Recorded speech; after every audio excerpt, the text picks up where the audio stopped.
the central storyline of this combine and a sea of storylines about to unfold. To free agency. Jarvis Landry, he's at a point in his career where he should look to team up.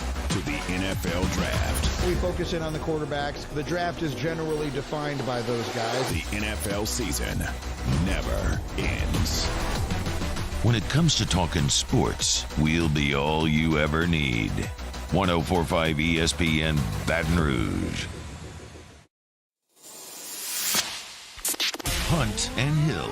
Hunt Palmer, Jeremy Hill, holding down the middle of the day. Live from the Mercedes-Benz of Baton Rouge studios. It's Hunt and Hill. Now on 104.5 ESPN Baton Rouge.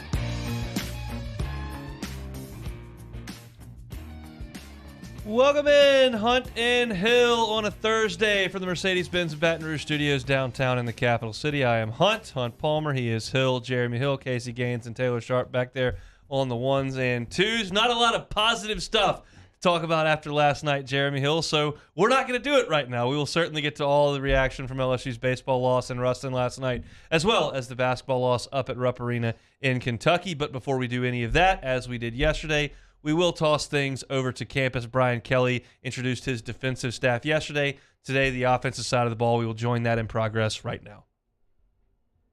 But, he's somebody that knows the game technically and tactically.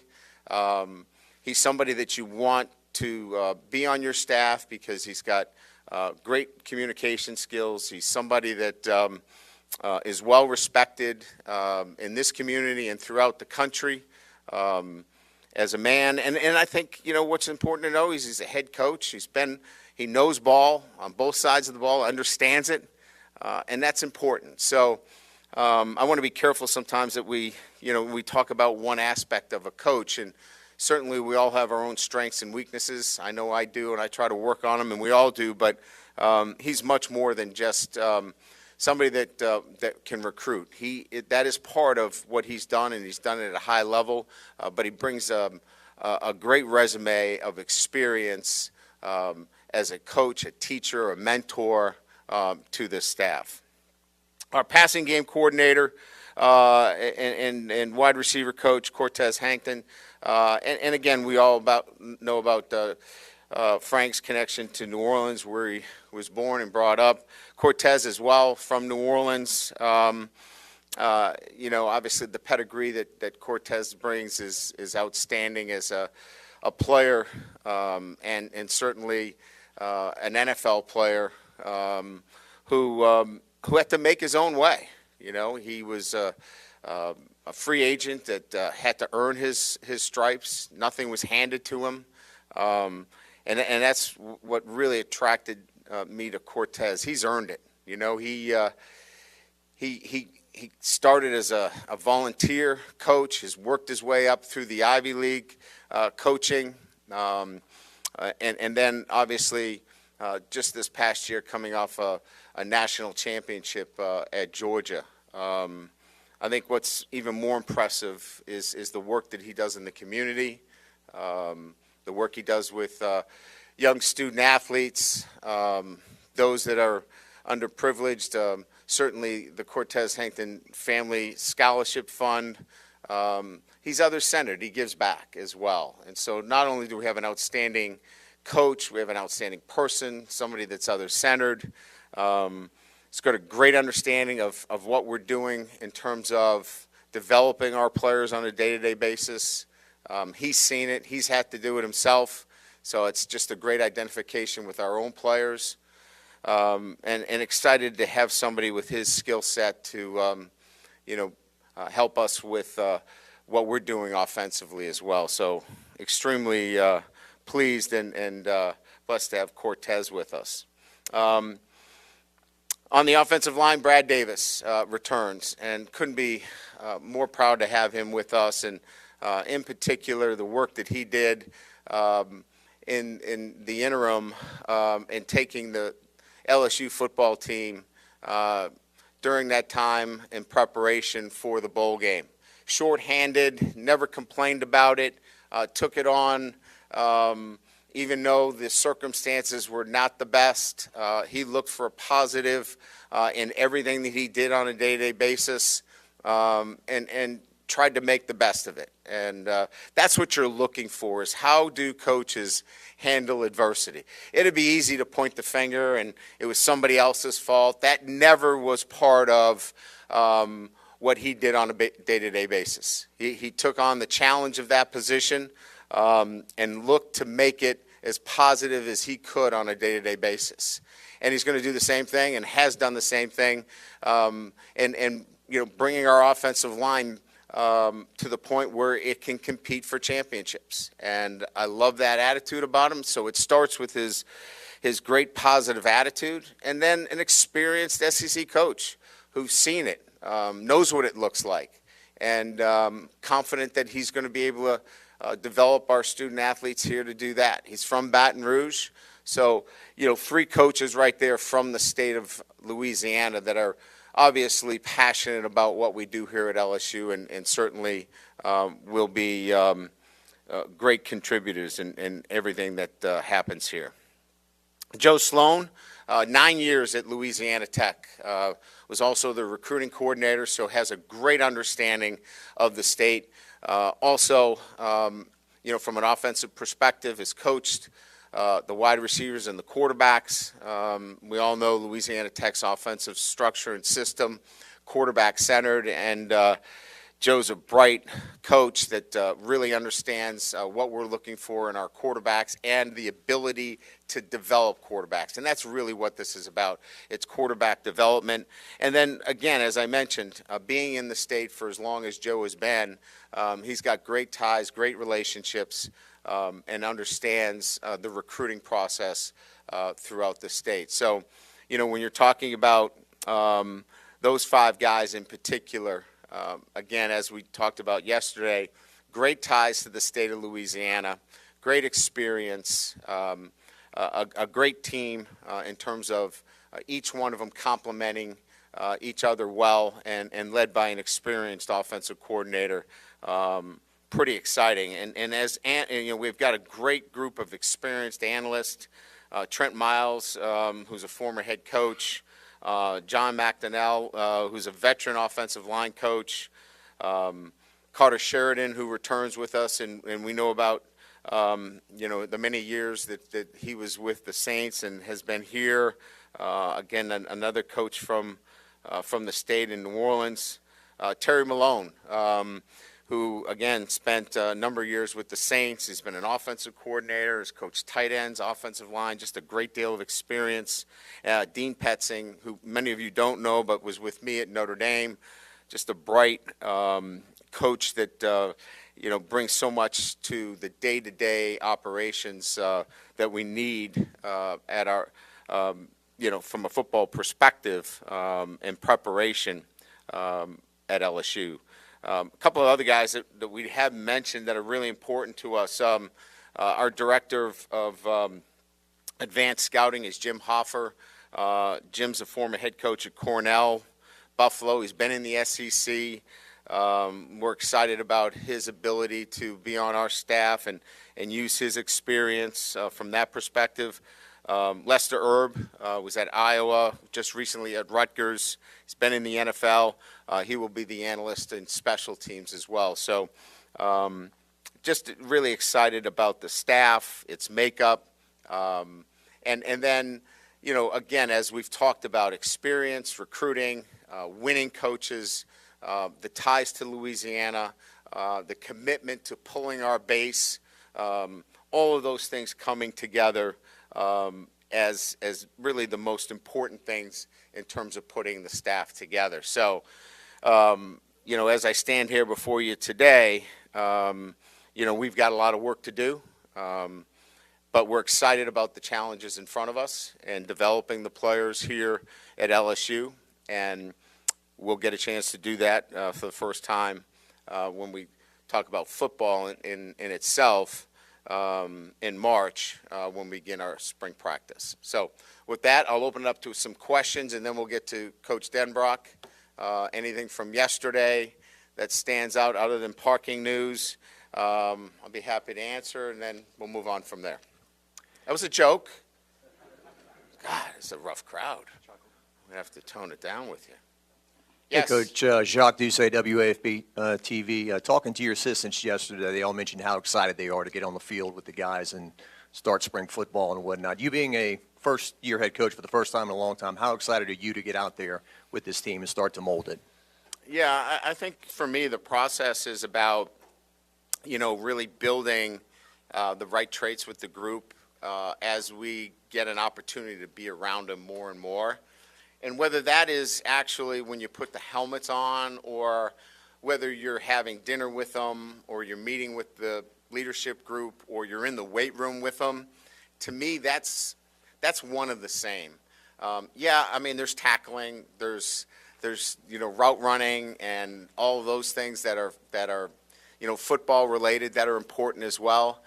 But each one of these days is an important day. And building those habits and those traits that are so necessary to be a championship football team. I'm excited as every day kind of goes by, as much as I would be just waiting for spring practice to start. There's a program in the SEC West that's recruited the offensive line at a high level, and they've been consistently successful, probably in part because of that. What have you identified in your career and now at LSU about that unit that is so pivotal to future success? Well, I have a profile in mind, and Brad and I and Mike and everybody in the offensive staff has discussed what that profile looks like. So we're gonna recruit to that profile, and we're gonna develop to that profile. I think one of the keys to that, without getting into too much by position group, would be that offensive linemen can be developed, and it's a position that I look towards as a position of development, and that's physically as well. You don't have to come in ready-made as an offensive lineman, and maybe that's a bit of a change in a mind's eye relative to a profile. Hey, Coach, over on this side, Steve Schneider, WAFB Baton Rouge. Now that you are introducing all the guys that you got, if you were to go back and kind of explain what your approach to putting this staff together was it relying on all your years and people or were you trying to, unearth every rock and find every single person that might fit here? How much work went into this, and what was the philosophy on bringing these guys here? Yeah, that's a good question. I think each job that I've had, when you put a staff together, there's a different approach to how you assemble it. When I was at Notre Dame, for example, putting a staff together, the number one goal there was recognizing that we were going to have to go from New York to California. Academics was, obviously a prime mover in that. There were other factors. Here, going into the SEC, this isn't a place for training wheels. You got to come out and you've got to be experienced. You've got to understand what you're getting into. So I needed experience. I also needed to pull our base. And so, when we were looking at putting a staff together, it was important that we had coaches that had experience in this state and had ties, and we could pull our base.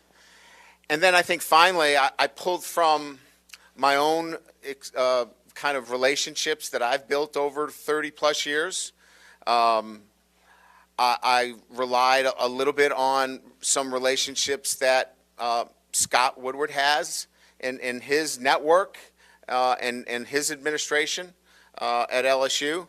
And quite frankly, my agent has a number of assistant coaches that are under his charge and, that he represents that give me that kind of Rolodex, if you will, in those three buckets. Hey, Brian, Brody Miller with The Athletic. You've delegated play calling duties the last few years. Will that continue with Mike? And regardless, just how do you imagine your dynamic between the two? So let's get this clear. I call all the really good plays at the outset. Delegating those responsibilities was not very difficult for me because, for my time, it was so important that I spent more time with the players on a day-to-day basis. And so if you're in meeting rooms and you're tied up most of the day, with the other things, the collateral responsibilities that fall on the head coach, it's very difficult to build the kind of relationships you want with your team.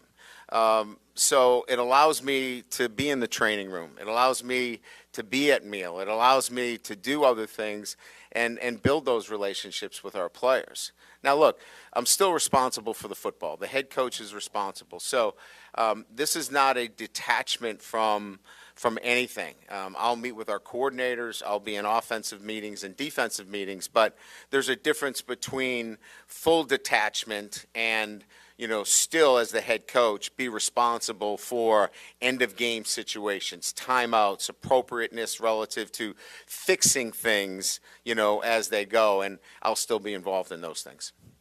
Yeah, Brian, right here, Ron Higgins, Tiger Details. Understanding that offenses, have, I guess, advanced the past few years. Games are, more plays are being run, it's more wide open. About how many points do you think you need to average ballpark to win conference and national championships? Yeah, it's really a difficult question because it depends what's happening on the other side of the ball, right? If you're playing an offense that, is similar in the sense of, that they want to run the football and they want to keep it close to the vest and they want to eat up the clock and they're going to huddle, then, obviously that margin would change. If somebody is trying to push the ball vertically and run fast, then it changes the margin in the way you play. I think to be tactical and understanding the game is so important as we talk about advanced scouting, because then that's what I'll talk to my coordinators about, because at the end of the day is how do we win the game? Many times, people look at, what's your yards per game, what do you throw for, how many points do you score a game? I've always focused myself on one thing and one thing only, and that's winning. And how do you win? So I'm going to manage the game accordingly. If I feel like this is a game that we have to score a ton of points, then my defense is going to understand that too, because they need to be part of that process. If this is a game that we feel like it's going to be because of the opponent, that we're not going to need to score, a ton of points, then we'll all be in that together. And that includes special teams as well in terms of what we do. Analytics plays a role in this now. Are you going for it on fourth down? Are you punting it, to pin an opponent? Bottom line, I know this is a lot to a question, but I think for me personally, it's how you win the game more so than what the stats look like.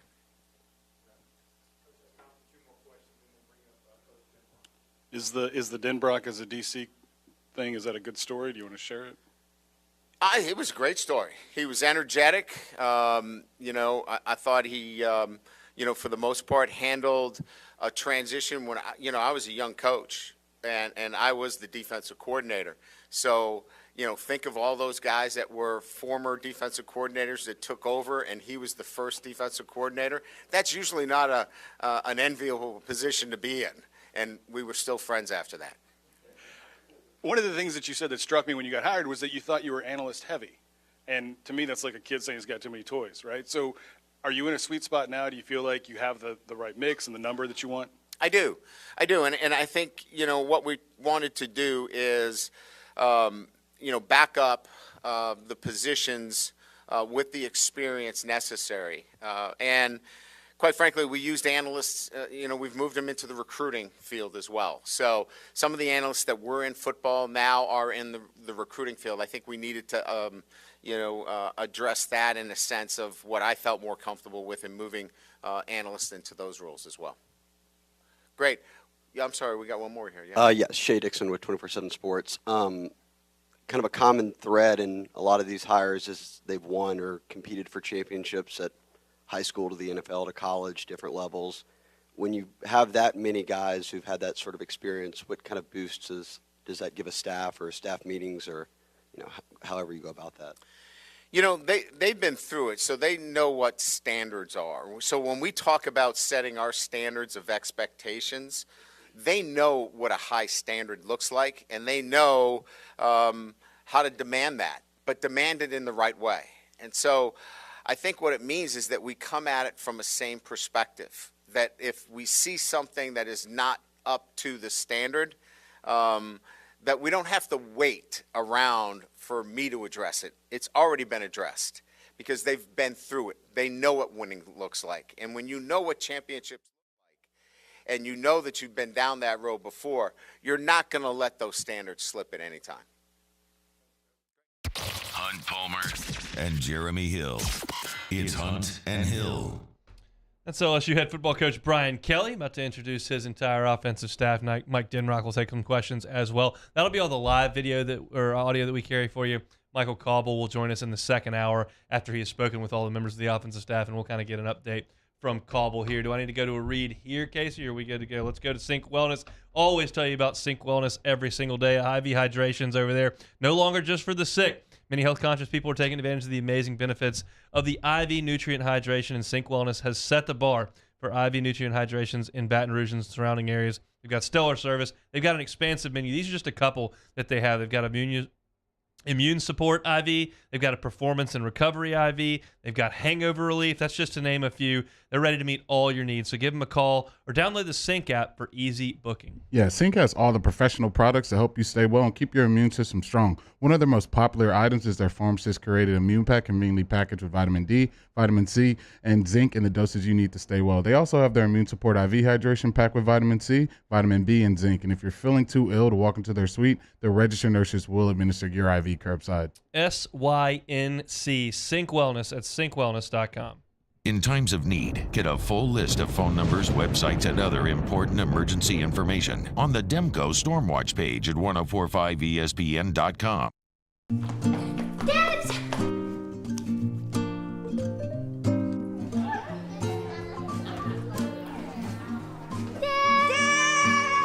Kids have staked out their place at Ochsner Medical Complex The Grove, where more than 30 pediatricians and pediatric specialists are all conveniently located under one roof, so you can spend less time driving and more time keeping your kids well. Yes! It's no wonder kids call dibs at The Grove. Ochsner Health Center for Children.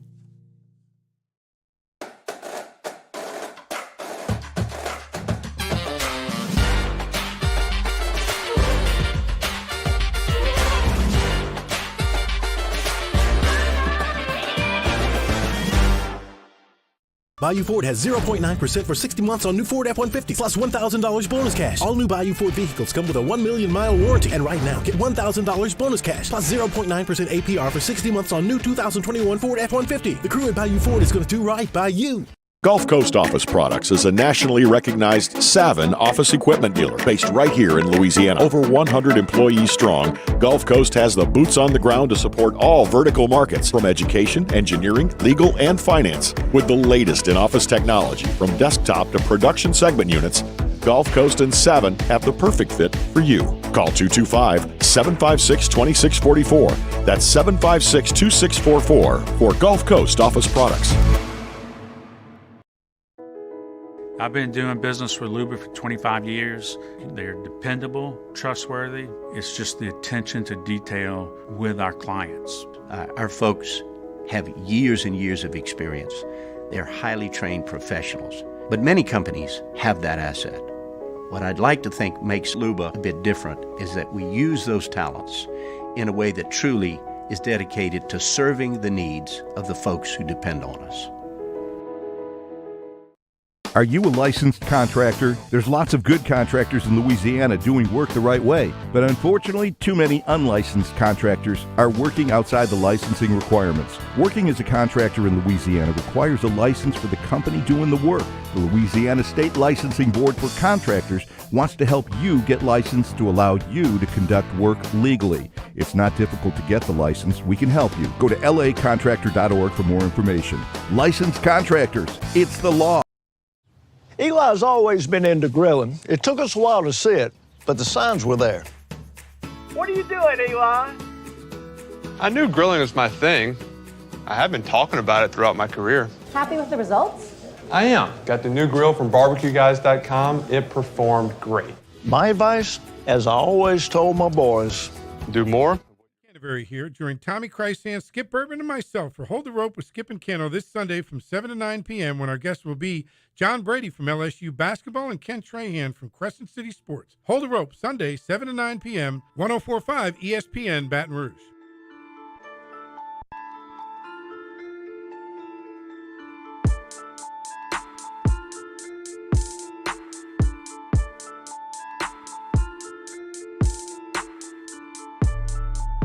This is Hunt and Hill on 104.5 ESPN Baton Rouge. Got about 20 minutes worth of Brian Kelly there at the mic for the second day in a row, going through his offensive staff and the thought processes behind all that. Jeremy, I'll tell you a couple of things that stood out for me in that that press conference that we heard. That was really all of Brian Kelly, but Mike Denbrock is now at the mic.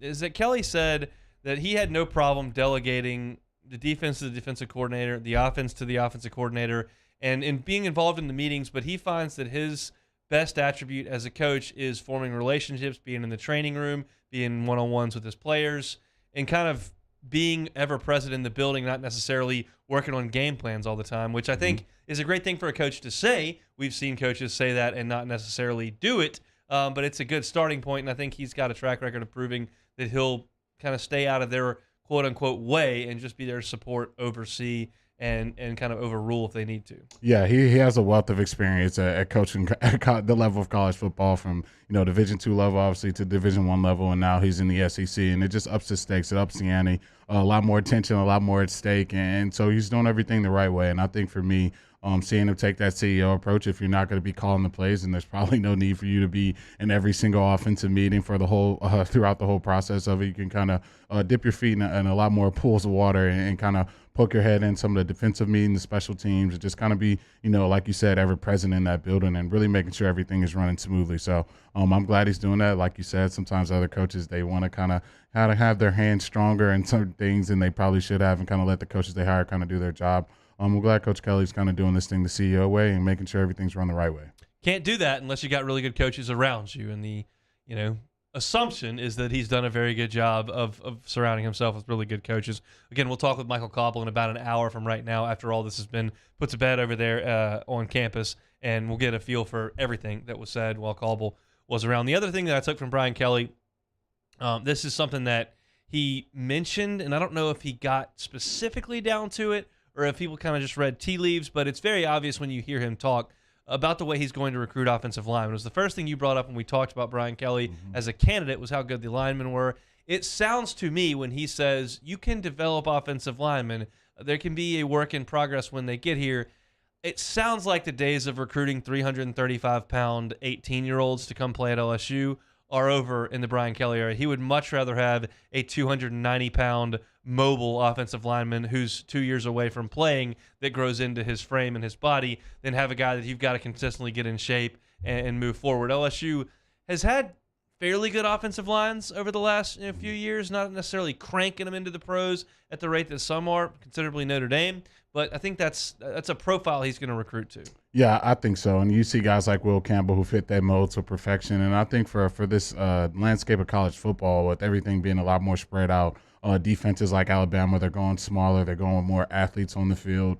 You got to be able to move left and right. And if you're a big offensive lineman and you can't stop some of those ripping and swim moves, you're going to have a long day out there. So I think for him, realizing, what's out there, how do we attack those things, and developing the offensive lineman. I think you've seen his track record of putting all-pro, Pro Bowl guys into the NFL year after year at Notre Dame, and now he's got to try to implement down here. And if you can do that with some of the athletes you're going to have at the skill position, you can be in for a lot of success here. Another thing, just overall over the last 2 days, he's just comfortable with the microphone. Let me be clear. That doesn't mean squat. Not a single thing. Doesn't help you win. Doesn't mean you're not going to win. Doesn't mean you're full of it. It just means he commands himself pretty well. I would imagine he does the same thing in a living room, speaking with parents and players, and even recruiting coaches to come there. He's just a very confident, poised speaker at the microphone. It's nice to hear. I enjoyed the kind of dumb jokes he made where he says he calls all the good plays, and any other news besides parking here, which we obviously found out he was late yesterday because he didn't have a parking spot to get to. I think they probably had 24 hours to get that squared away.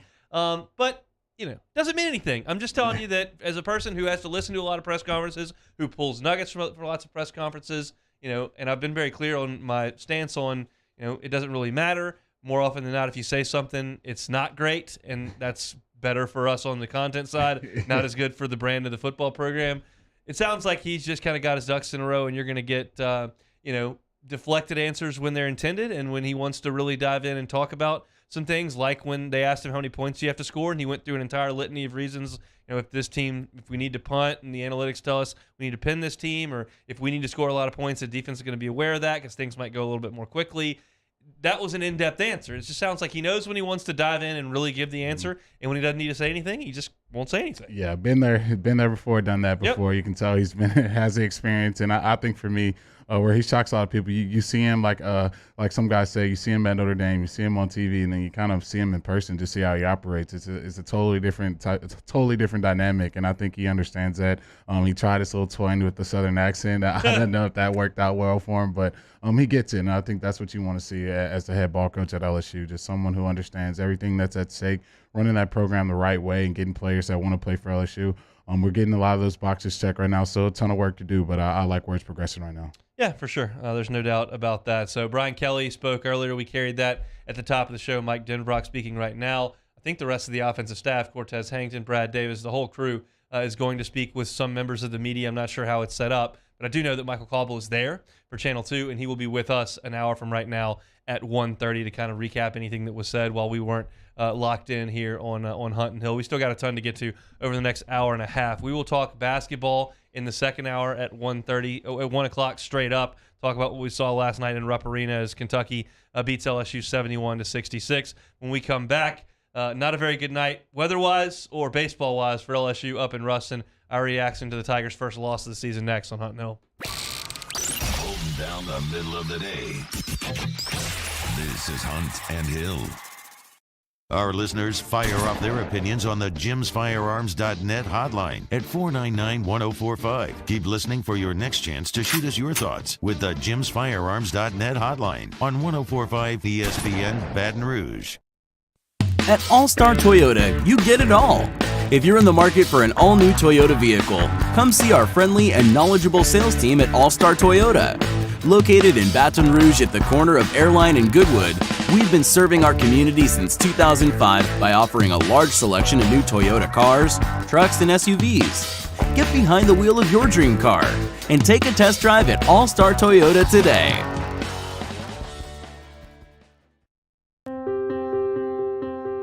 This isn't just another day. It's so much more. Kelly's life was put on hold when her auctioneer primary care doctor discovered a rare blood disorder. Her doctor connected her to an auctioneer care team of cancer, heart, and kidney specialists. With multiple primary care locations around Baton Rouge, same-day appointments, and online scheduling, we're relentless about keeping you healthy. Auctioneer Baton Rouge, innovating healthcare for Kelly. I've been doing business with Luba for 25 years. They're dependable, trustworthy. It's just the attention to detail with our clients. Our folks have years and years of experience. They're highly trained professionals, but many companies have that asset. What I'd like to think makes Luba a bit different is that we use those talents in a way that truly is dedicated to serving the needs of the folks who depend on us. Are you a licensed contractor? There's lots of good contractors in Louisiana doing work the right way, but unfortunately, too many unlicensed contractors are working outside the licensing requirements. Working as a contractor in Louisiana requires a license for the company doing the work. The Louisiana State Licensing Board for Contractors wants to help you get licensed to allow you to conduct work legally. It's not difficult to get the license. We can help you. Go to lacontractor.org for more information. Licensed contractors, it's the law.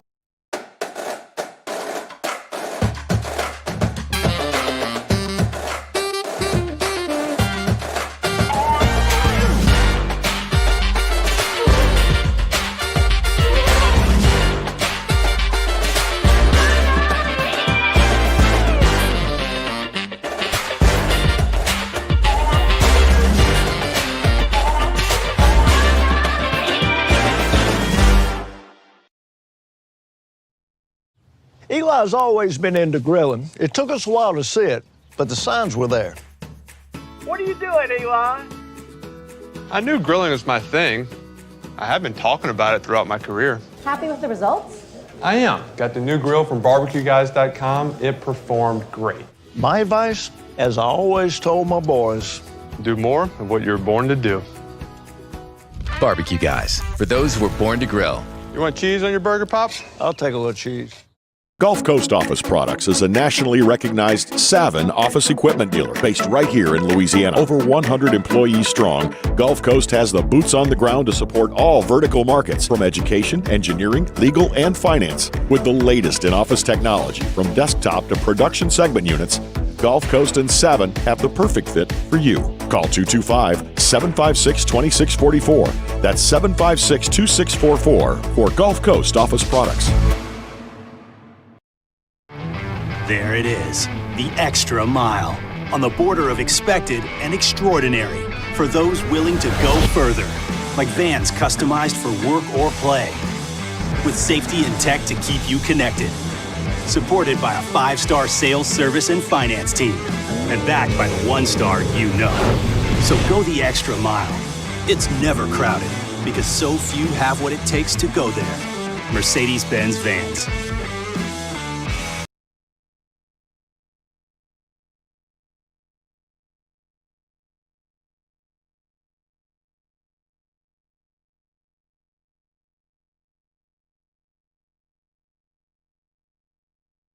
On tomorrow's Off the Bench, Troy LaBeouf sits in for T-Bob, and Eyes will be on vacation. He'll be joined by former LSU basketball coach John Brady, and Leah Van joins him to talk some LSU baseball. Join us 7 to 10, 104.5 ESPN.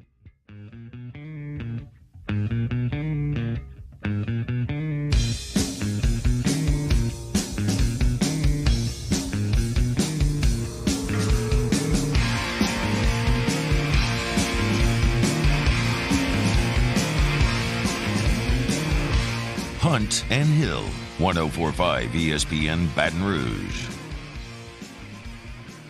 Out in the open field here on a Thursday, taking a look back at a couple of L's over the next hour for LSU.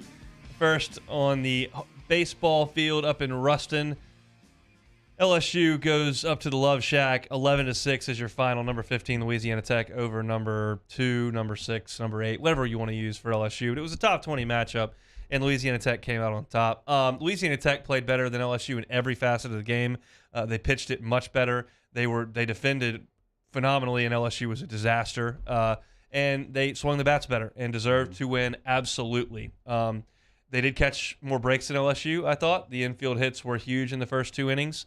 And I thought the conditions were an absolute disaster. It was in the mid-30s and raining significantly, and we were still playing through it. But Tech handled it great, and LSU did not, specifically on defense. And Tech deserved to win the game. Kind of your thoughts on what we saw last night? Yeah, it just seems like Tech was just a lot more comfortable in the conditions as far as just hitting, as far as fielding. The similar balls were hit to some of their infield guys, and they just made routine plays. And it seemed like for us, we had to make an extra step, and you lose the ball, and then you're throwing it, and you're missing Morgan at first base. It was just tough. A lot of times they weren't hitting the ball hard in the gaps. It was just you had some infield opportunities to get some outs, and you couldn't take advantage of those. And the pitching didn't back you. We went into the season, wondering, especially during the midweek situations, like how can you get through 9 innings? And we saw last night that was very difficult to do. They just played well. I think Young from Tech played out of his mind. He almost hit for the cycle in the game. And they're just a better team last night. You just got to tip your cap to them. Biggest story for me last night is not Riley Cooper giving up some runs early on. It was not, Cruz and Barry and Morgan going 0 for 13. Like, that's going to happen. Biggest story for me is they've got to find out what they're going to do with Jacob Barry. And they put him out in right field after he had worked majority in the infield all of fall and spring. He was hurt at the end of fall. And they put him out in right field, and the first ball is hit out to him, and he does not make the play there at the wall. He didn't look super comfortable on a shallow line drive to right field over the weekend, and he's just not a plus defender. He's a below-average defender just about wherever you put him. Now, you could sit here and say, well, then DH him. You can't do that. You can't take a first-round pick and immediately shove him in the dugout and tell him he has to DH. It may come to that. and Jay Johnson's well aware of that. But if you take him off the field, even in an era where they've just said that the DH is universal in Major League Baseball, you are decreasing his draft value. And if you drop him from the 8th pick to the 20th pick because he can't play anywhere on defense, and you've given up on that in college, you're costing a man 7 figures. Now, that's a little bit dramatic because they're going to take him because of his bat no matter what. And if his bat's as good as we think it is, they're still going to draft him pretty high. But the point remains, you have to give elite-level players in your program the opportunity to make as much value for themselves as you can. And if it costs you a couple of games early on, so be it. You have to give them that opportunity. Yeah, I would agree. You don't leave your current situation when you've already made yourself a top draft pick and go somewhere else to lose stock and to do that. And I think for me, I think the hardest thing is got to find where. I think you find Merrifield at third. You love what he's doing there. And then Thompson, obviously, at shortstop. And K. Doty's at second. So do you put him at first? I'm not sure he's going to love that too much. Where you're going to put Morgan. He's going to have to figure that out. It's going to be a tough situation, especially with some of the bats that some of these guys have. You're going to have to sacrifice something. Are you going to sacrifice the fielding or are you going to sacrifice in the bat lineup? And that's just something Coach Johnson's going to figure out. I think he's best suited for the infield, but with the way the infield's set up, there's only 4 spots, and how are you going to move that thing around and figure it out? Of the 5 errors, look, Kate Doty spiked a ball in a double play in the first inning. That it's a play he's going to make more often than not. He's a good defender. Thompson threw back-to-back ground balls away.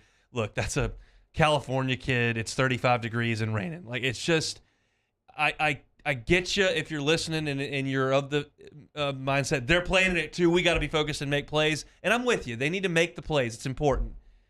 Most games they play are not going to be 35 and rain. It's just hard. It's just a hard thing to do. And if we look back in 3 weeks and Thompson has made 3 errors a week and Doty can't make the throw in the hole or from second base, we'll discuss the significant issues there.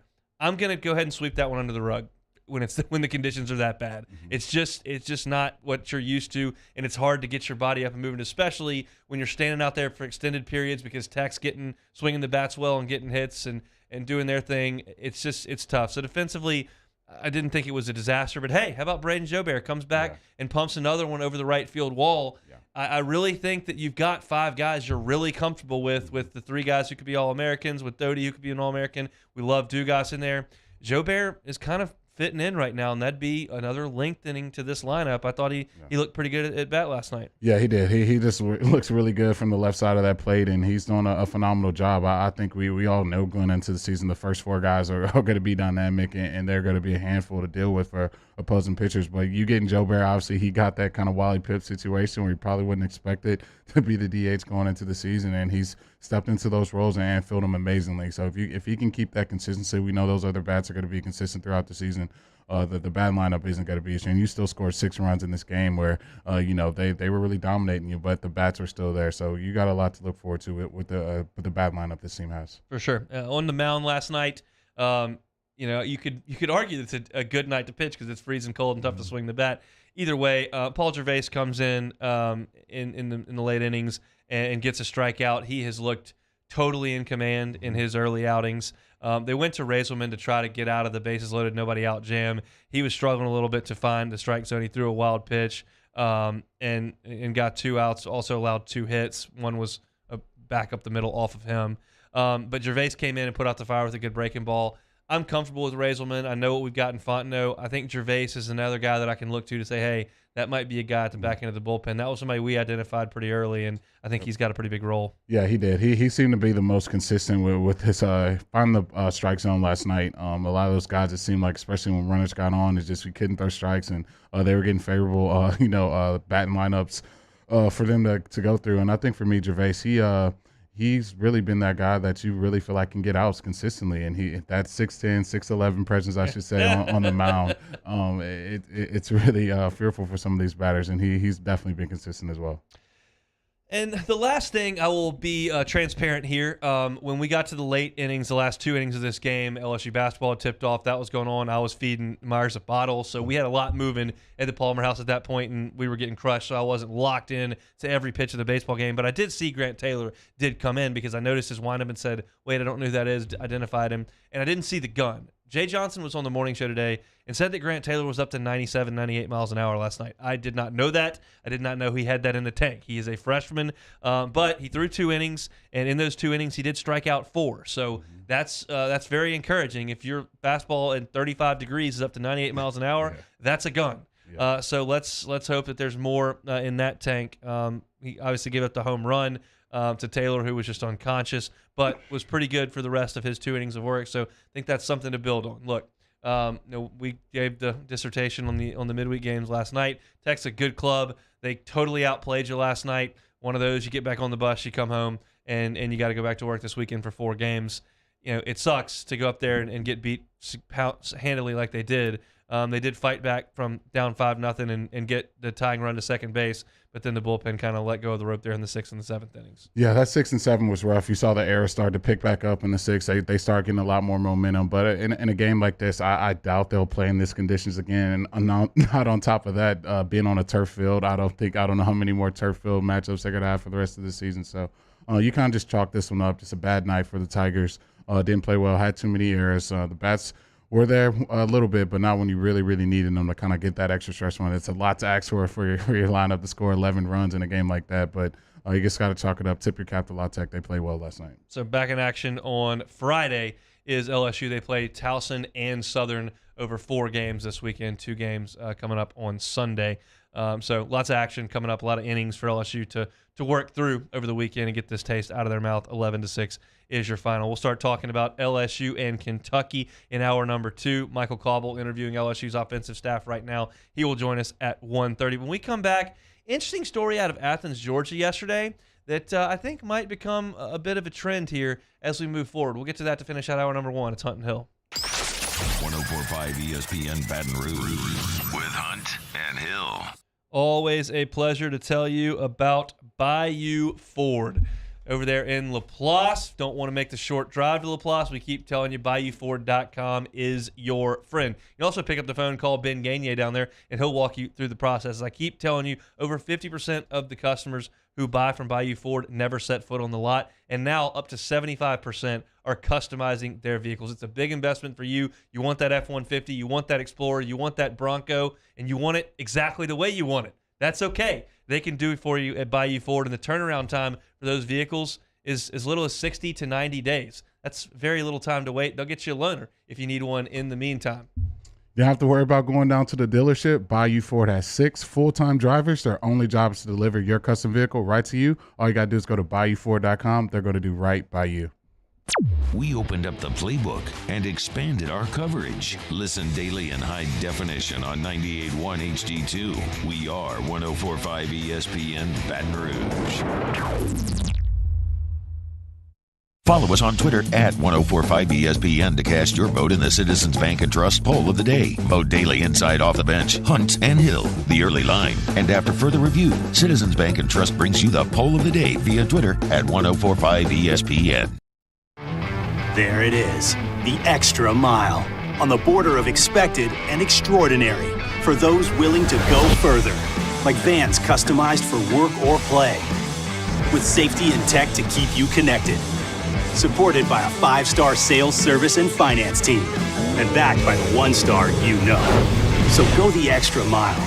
It's never crowded, because so few have what it takes to go there. Mercedes-Benz Vans.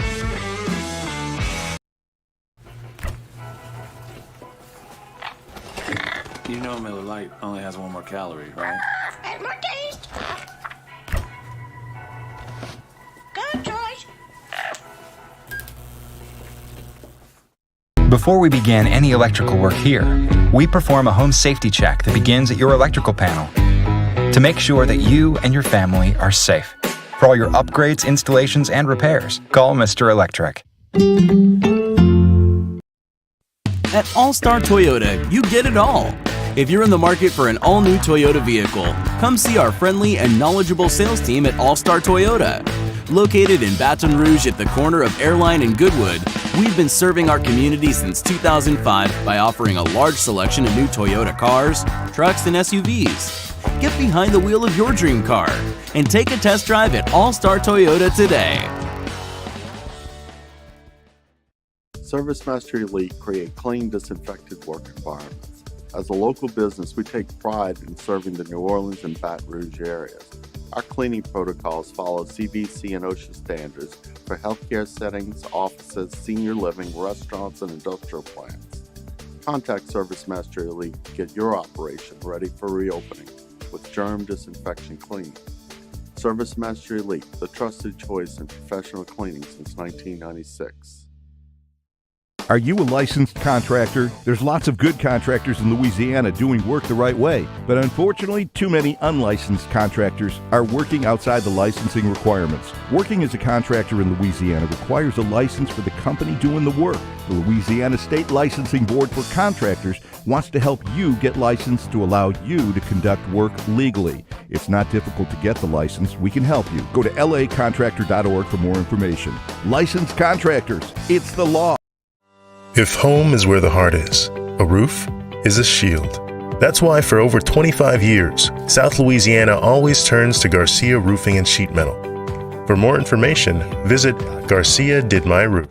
For a Thursday edition of Early Line, as we recap LSU versus Kentucky in men's basketball and LSU La Tech in baseball. Plus, the All-Star break is over and we make some picks in the NBA. Early Line, 2 p.m., 104.5 ESPN Baton Rouge.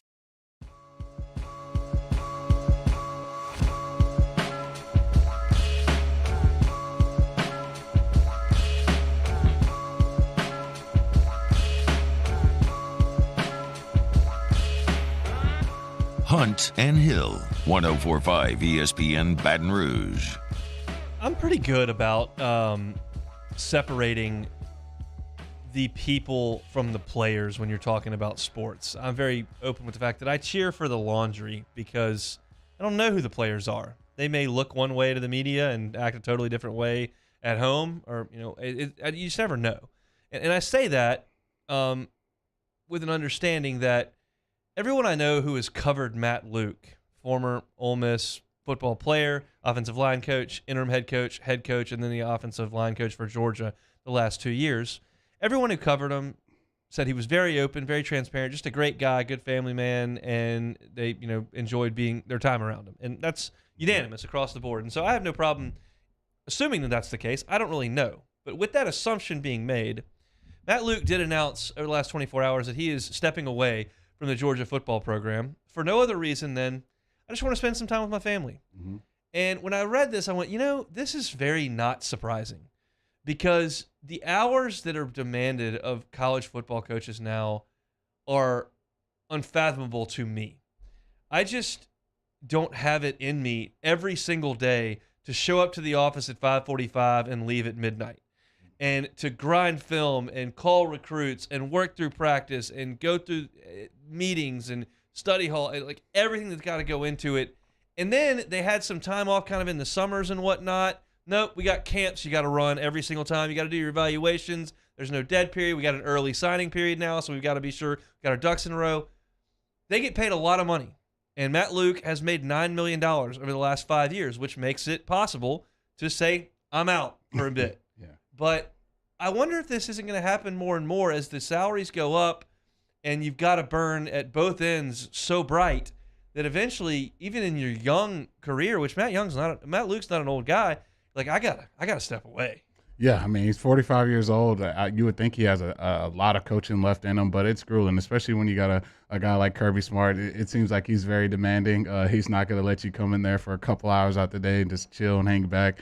You got to put the work in, and it's a grind, like you said. These coaches put a ton of hours in weekly. It's never ending. It's year round. And you got to recruit your own players now, which is a whole dynamic that college football has never seen. And also, too, now the summers, they used to not be able to see the players or talk to the players at all. Now they have these coaching clinics in the summer where they have to go over the plays and get guys ready that way, too. So it's just way more demanding than it's ever was with the portal, NIL, and all these things going on now. I think a lot of these coaches from the old regime, that it's going to be too much to handle. And they're probably, if you made a nice little chunk of change, it's probably easier to go off to the sunset that way. Do they need to work this many hours? I mean, I think it goes back to the whole Nick Saban thing. They had to change the rules for recruiting. When the guys that are at the top putting those hours in, you have no choice but to do the same, or you're going to get blown away. So you see what some of the best programs in the country are doing, the amount of hours they're putting in, just the level of recruiting that they're doing. If you want to hang around and be competitive, that you're going to have to do the same, if not better. So I don't see it slowing down anytime soon. I remember in the documentary about Spurrier that the SEC Network did, Bob Stoops was interviewed, and he was the defensive coordinator in the 90s under Spurrier. And one time, 9 days out from the Tennessee game, Spurrier and the coaches all went to the beach, and they were just hanging out with their families on the beach. And he looked at Stoops and said, "You think those Tennessee coaches are out on the beach right now?" And I wonder, that was Spurrier, and the fact that he was that brilliant and he had that fine-tuned and they were that good that he felt like he could put in an honest day's work and hit the showers, get home. But that's not the case anymore. It's just you're expected. Every single time that Ogeron talked about a coach, he would say, "Oh, he gets here at 6 in the morning, he leaves after midnight." It's like, goodness gracious. I mean, Steve Ensminger, I used to go interview him. He had a mattress on his floor in the office. It's like, God, is that necessary? No other job routinely demands this. At times, I've had friends that are attorneys that are billing hours that have to get something done by a deadline and have to do something all night. Like, I get that. It doesn't quite happen in the radio biz very often, but it's just depressing to me that guys have to put in this much time. And Matt Luke finally looks up and goes, "I got a great job at a great school. We got a chance to win another national championship. I'm out. I can't do it anymore." Speaking of being out, we're out for hour number 1. Had Brian Kelly for the first 20 minutes of the hour. If you missed that, 1045ESPN.com or on YouTube. Talked a little about LSU's baseball game. When we come back on the top of hour number 1, LSU and Kentucky reaction, Michael Cobble is coming to you at 1:30 after interviewing LSU's offensive football staff. Stick with us on a Thursday edition of Hunt and Hill. Bayou Ford has 0.9% for 60 months on new Ford F-150 plus $1,000 bonus cash. All new Bayou Ford vehicles come with a 1 million mile warranty. And right now, get $1,000 bonus cash plus 0.9% APR for 60 months on new 2021 Ford F-150. The crew at Bayou Ford is going to do right by you. To the heroes who are working tirelessly to care for our communities, we thank you. We will never forget the countless hours you dedicated on the front lines, choosing to risk your own health to fight for our friends, neighbors, and family members. I mean, you guys are out on the front lines fighting it. We are grateful for your heroic acts and unwavering spirit. Together, we are overcoming this adversity and make our state healthier and more vibrant again. Ochsner Health. Eli's always been into grilling. It took us a while to see it, but the signs were there. What are you doing, Eli? I knew grilling was my thing. I have been talking about it throughout my career. Happy with the results? I am. Got the new grill from barbecueguys.com. It performed great. My advice, as I always told my boys, do more of what you're born to do. Barbecue Guys, for those who were born to grill. You want cheese on your burger, Pops? I'll take a little cheese. At All-Star Toyota, you get it all. If you're in the market for an all-new Toyota vehicle, come see our friendly and knowledgeable sales team at All-Star Toyota. Located in Baton Rouge at the corner of Airline and Goodwood, we've been serving our community since 2005 by offering a large selection of new Toyota cars, trucks, and SUVs. Get behind the wheel of your dream car and take a test drive at All-Star Toyota today. There it is, the extra mile, on the border of expected and extraordinary, for those willing to go further, like vans customized for work or play, with safety and tech to keep you connected, supported by a 5-star sales, service, and finance team, and backed by the 1-star you know. So go the extra mile. It's never crowded, because so few have what it takes to go there. Mercedes-Benz Vans. I've been doing business with Luba for 25 years. They're dependable, trustworthy. It's just the attention to detail with our clients. Our folks have years and years of experience. They're highly trained professionals. But many companies have that asset. What I'd like to think makes Luba a bit different is that we use those talents in a way that truly is dedicated to serving the needs of the folks who depend on us. Gulf Coast Office Products is a nationally recognized Savin office equipment dealer based right here in Louisiana. Over 100 employees strong, Gulf Coast has the boots on the ground to support all vertical markets, from education, engineering, legal, and finance. With the latest in office technology, from desktop to production segment units, Gulf Coast and Savin have the perfect fit for you. Call 225-756-2644. That's 756-2644 for Gulf Coast Office Products.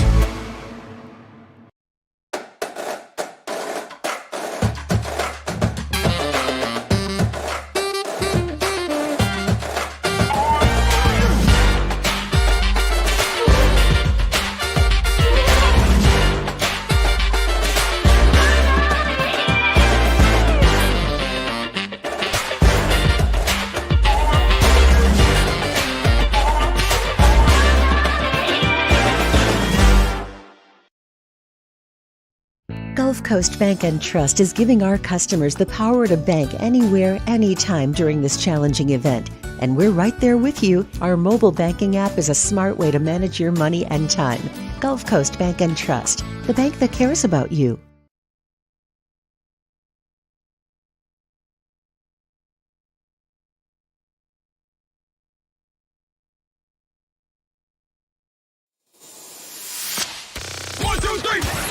Hunt and Hill. Hunt Palmer, Jeremy Hill, holding down the middle of the day. Live from the Mercedes-Benz of Baton Rouge studio, it's Hunt and Hill. Now on 104.5 ESPN Baton Rouge. Out on the open field, hour number 2 of Hunt and Hill. Michael Cobble in 30 minutes. They are still chatting with the LSU offensive football staff. Brad Davis, Frank Wilson, Mike Denbrock, Brian Kelly, all are assembled over there on campus, so we'll chat with Cobble about any sort of nuggets he may have gleaned from that offensive staff over there at LSU, as Brian Kelly breaks his silence this week, chatting with the media after assembling his staff, putting together a first recruiting classes. We're just a couple weeks out now from spring football, and excited to get out there and watch a little bit of that as Brian Kelly embarks on his era as the head coach here at LSU. Do you have our Citizens Bank poll question of the day up at 104.5 ESPN is the Twitter handle. You can find it there. What's the best part of Mardi Gras? Mardi Gras, of course, in full swing over in New Orleans, parades every single day, and depending on where you are in South Louisiana, maybe a day where that's being celebrated, there's a parade rolling. But best part of Mardi Gras, is it the parades? Did you check those things out? Is that where you want to be out in the action? Is it the king cake in the office, which is inevitably going to show up somewhere, or in the grocery store that you can bring on home? Is it a day off? You don't really care about all the festivities. You just like to have a day off in Mardi Gras. Or is it, what was the other one that I came up with? Which one? The balls. Yeah, Mardi Gras balls. You go to the, go get dressed up and probably have one too many cocktails at a Mardi Gras ball. So what's the best part of Mardi Gras ball? The balls, the parades, the day off, or the king cakes at work or in the grocery store? Your vote there, Mr. Hill? I'm going to go with the parade. I think you can have a nice cold beverage, enjoy the show, get some beads, and have a nice little day. I'm going with the parade. I'll go with the parades, too. I'm a big Mardi Gras proponent with parades. I enjoy it. I like the floats, even though there's some controversial floats down in New Orleans. Did you see that Fletcher Mackel tweet? Oh, no, I did not see that. Well, if you have not seen it, you can check it out. There is a float for Zion Williamson where he's just got a massive gut eating a po' boy with like a bunch of food everywhere. There's like a thing where his money's being set on fire, that whole thing. There's one for Ed Ogeron that's got his buyout, and there's a hot tub with someone in it. It's a whole deal. There's one for Drew Brees. It says headed to San Diego on the way out. Peace. Like lots going on the sport front for those Mardi Gras floats. But I guess we beat around the bush just enough. Let's go ahead and talk about LSU and Kentucky last night. 71-66 is the final. Look, LSU controlled the majority of the first half. They held a 31 to 23 point lead in the first half, but Kentucky quickly wrestled away the momentum of the game, took total control midway through the second half. LSU was able to fight at the end, force some turnovers, knock down some shots, and get it within 4 with the ball, and Pinson had a look at the rim that he couldn't convert. But inevitably a 71-66 final. Your overwhelming thoughts from that one? Yeah, overwhelming thoughts is this team has just not played well in the second half. You start out well. You've gone through that stretch, I think, after the Vanderbilt game where you've just been coming out hot these first halves, and it's been beautiful to see. Normally they're the team, going down by huge points and, having to dig themselves out of a hole. They've been playing well in the first half, but in the second half it's just gone away. And I think for me, the first thing I can point to is the foul trouble. Just too many fouls. A lot of these fouls are just – guys just been way too over-aggressive, not just making guys earn tough shots, and you're just giving them easy opportunities to get through the free throw line. Xavier Pinson played extremely well in the first half, but just couldn't consistently make the shots in the second half. And really from the free throw line, that's really where he made his huge dividends in that game. And Days couldn't make a perimeter shot in the second half. That was tough to watch. And I think not having that scoring load put onto our Eason's shoulders, you've seen this team, especially down the stretch of games, where he kind of takes over. He's that soothing, calming presence on the offensive end when you're struggling to get a bucket.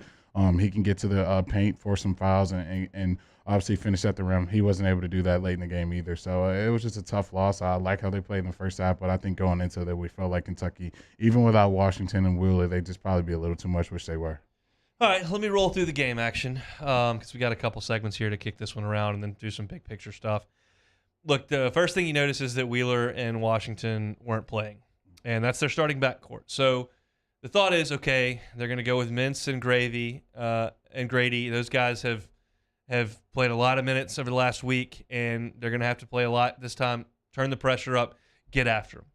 And I thought that LSU did play pretty good defense early on, even though I was so frustrated at the first two possessions LSU had because they got, in the first two possessions, LSU had 3 layups and missed them all. By the way, for the game, they went 8 of 23 on layups. That's just remarkable.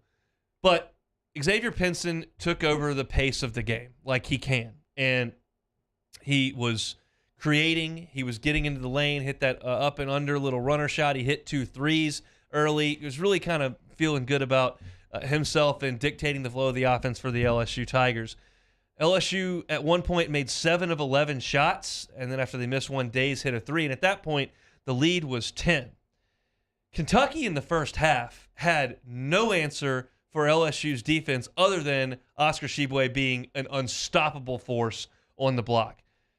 Kentucky only scored 23 points in the first half, their lowest output in a half all year long. Tshiebwe had 12 of those 23 points, and 6 of those were free throws. They weren't doing anything from the field. Tshiebwe was on the offensive glass. He was drawing contact. He was getting to the line. He was the best player on the floor, but they didn't have really anything outside of him. I thought, and we're going to talk plenty about all the negative stuff that went on with LSU, I thought, as we talked about yesterday, their ability to run Grady off the three-point line last night was excellent. It was part of the game plan. They were switching quickly. They were being aggressive. They were not letting him get a look at the rim. I thought it was awesome, the way that they defended Grady at the three-point line. So at the end of the first half, LSU's got that 8-point lead. They were 5 of 10 from 3. They had only turned the ball over 5 times. Xavier Pinson was controlling the game. He had 16 points, and you felt like they were doing a pretty good job. However, how sustainable is this? For you to limit Kentucky to really shooting nothing, for Pinson to be carrying the entire load, for LSU to shoot 50% from 3, can they hold that together? Well, the answer is no. And the defense was bad in the second half. There's no doubt. But the offense went in the deep freeze and was awful. When you go from the 17:30 mark to the 7-minute mark, that is 10 and a half minutes of game time. And you have 2 makes. One was a Gaines pick 6 where he got in the passing lane and dunked it, and the other one he got a steal and made a layup in transition. You did not have a half-court basket for 10 and a half minutes.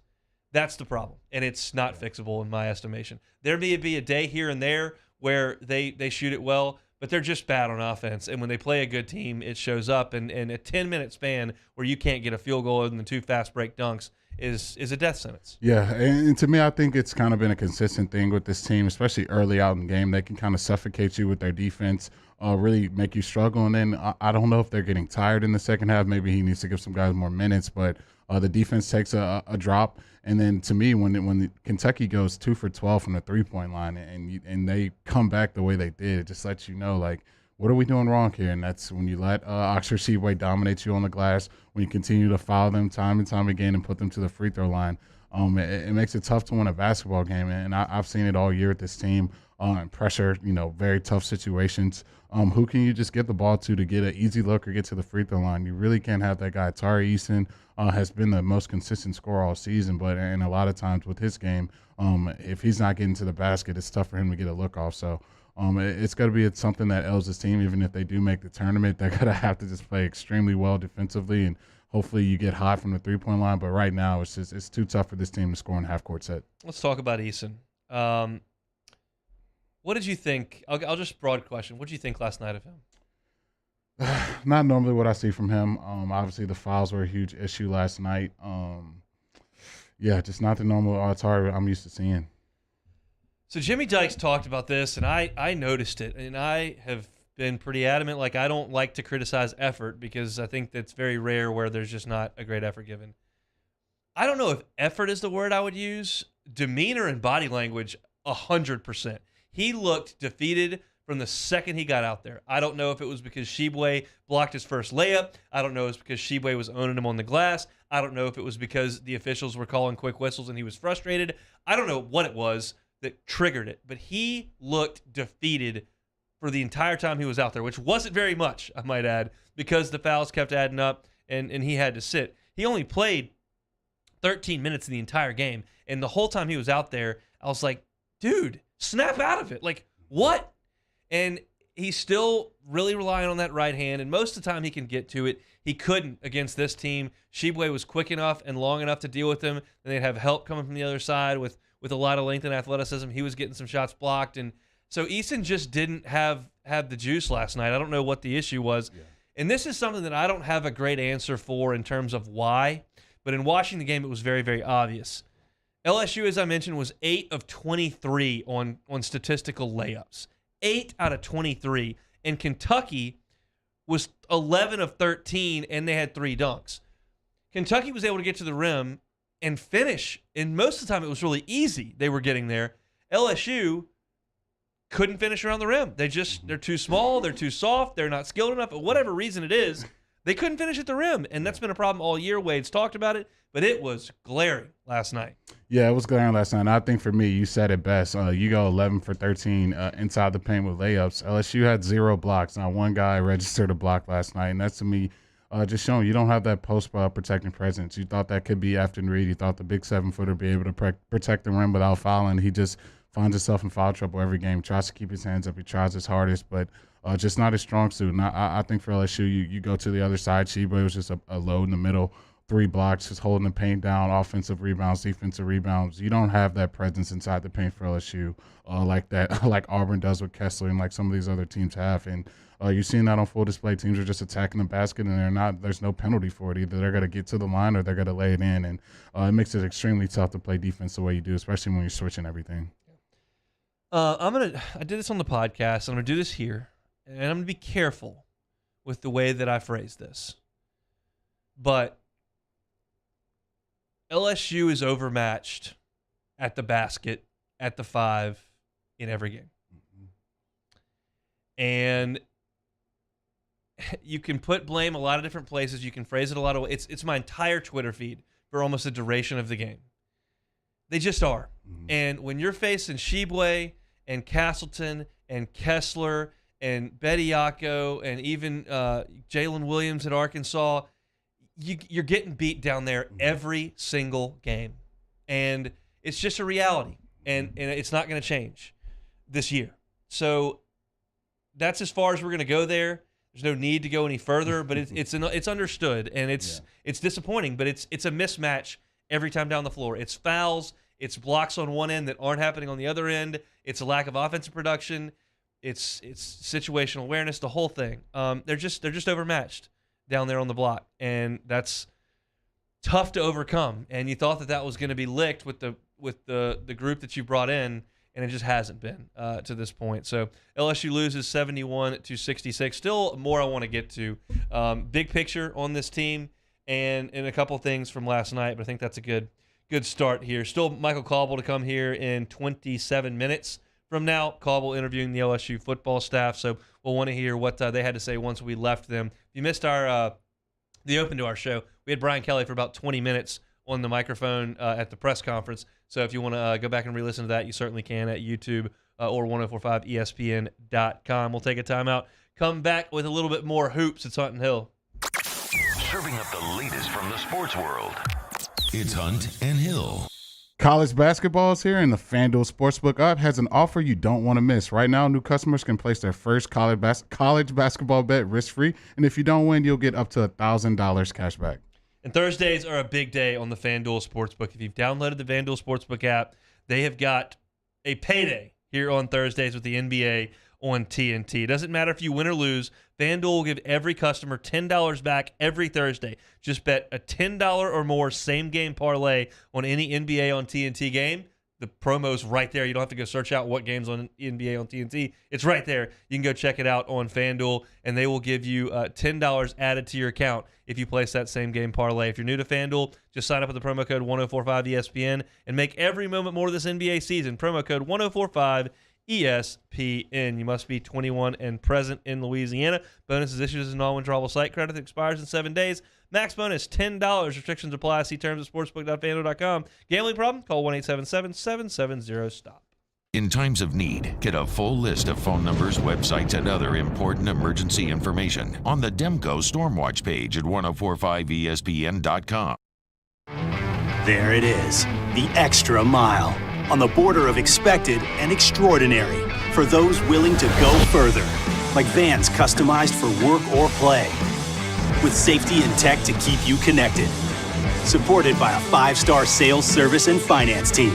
And backed by the 1-star you know. So go the extra mile. It's never crowded because so few have what it takes to go there. Mercedes-Benz Vans. During these challenging times, we know your healthcare needs don't stop. Cancer, accidents, injuries, and heart disease are relentless. So we are relentlessly innovating to keep you safe, both virtually and in person, connecting you with providers remotely, advancing clinical spaces, providing rapid and accurate testing, social distancing, and certified cleaning protocols. We are Auctioner, and we will not slow down. Auctioner Health, innovating healthcare. ServiceMaster Elite create clean, disinfected work environments. As a local business, we take pride in serving the New Orleans and Baton Rouge areas. Our cleaning protocols follow CDC and OSHA standards for healthcare settings, offices, senior living, restaurants, and industrial plants. Contact ServiceMaster Elite to get your operation ready for reopening with germ disinfection cleaning.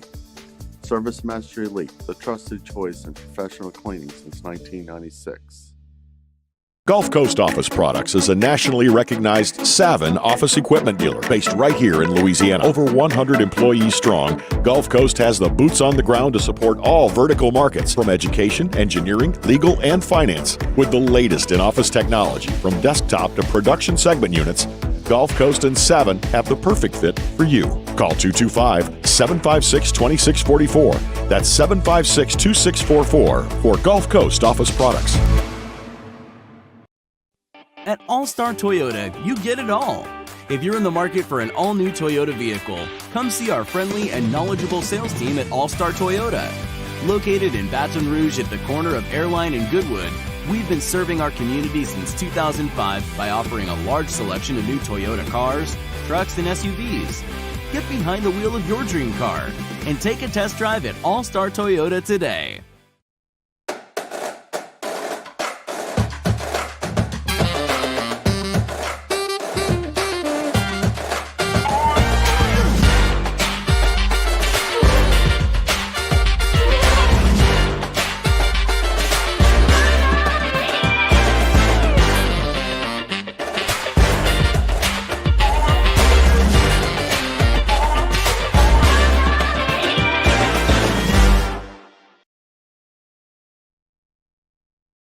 Moscona inviting you to join us for Thursday's AFR presented by the Aesthetic Medicine and Anti-Aging Clinics of Louisiana. We'll meet LSU's offensive staff, recap LSU, Kentucky, and hoops, and the Tigers and Tech in baseball. Join us 3 to 6, 104.5 ESPN Baton Rouge.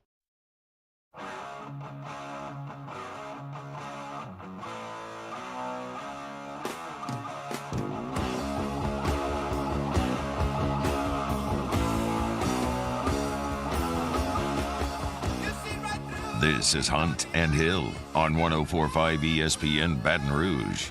Michael Cobble in 12 minutes, talking a little LSU football. Offensive staff introduced by Brian Kelly today, but we're still talking about LSU's loss 71-66 in Rupp last night. We continue to see Darius Days hoist a lot of threes, and I get questions about that on the podcast a good bit.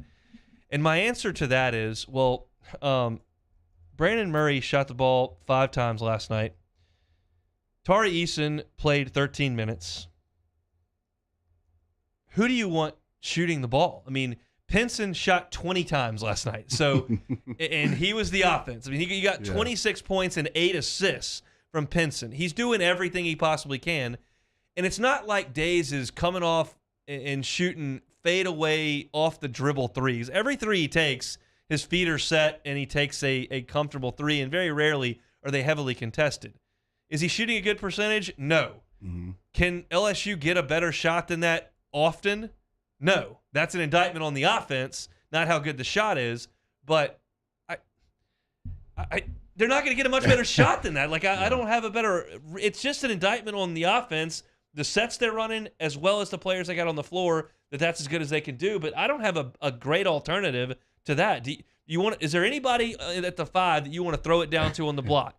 No. Do you want Mwani coming off the dribble? He never does that. He shoots corner threes. That's about it. Do you want Gaines running the show? We did that for a month. I mean, he was fine last night. He was 4 of 6, made a 3, made both his free throws. But they don't have a lot of better options than that. We talked about it all season. This team does not have that three-point shooter that puts any threat on the defense. And we can go just the antithesis of this, of watching Kentucky last night. You saw how much pressure he puts on the defense to know where he is at all times, make sure he's not getting any open looks. Darius Days is getting these looks for a reason.